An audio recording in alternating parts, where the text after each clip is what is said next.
Well, there's a new anxiety tonight surrounding the multi-trillion-dollar commercial real estate industry.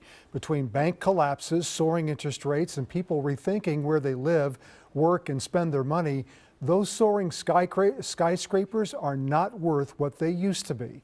Jennifer Hoff explains the big test office spaces are facing and what it means for you and me. Jennifer? Randy, experts say that billions of dollars in commercial real estate loans are due this year, debt owed in particular to smaller and regional banks.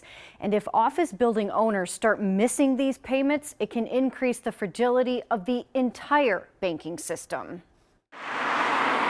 Commercial real estate can be defined in 4 ways: industrial, multifamily, retail, and office space, the last of which has hit a wall, according to economist Xander Snyder. I think it is certainly something that people are keeping their eye on. He'll tell you the industry had thrived due in part to low interest rates, which have now bloomed to some 7%, making refinancing a rocky move and shrinking the value of some office buildings. So you're combining higher interest rates, higher debt service costs with emptier buildings and lower cash flow. It's not a great combination. Office buildings are worth so much less.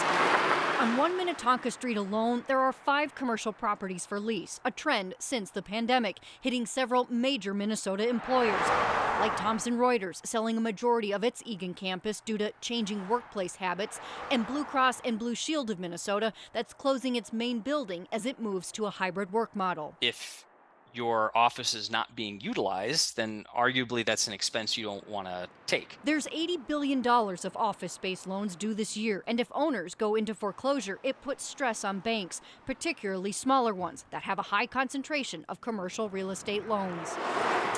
Why should the average viewer watching this story care? If the bank's unable to recoup the value of its loans because the value of the collateral has fallen so significantly, then the bank is looking at the risk of impairments. But what does that do to me and say if my money was in that bank? You want your bank to be on sound financial footing. Sound financial footing is important. There is some good news too. Snyder says he doesn't expect a run on banks or a full-on collapse, kind of like what we saw back in 2008. That's in part thanks to regulations since then, like the Dodd-Frank Act, that prevents excessive risk-taking and more transparency. But due to the fallout recently of some banks, like Silicon Valley, other banks, Randy, are now being investigated. All right, Jennifer, thank you.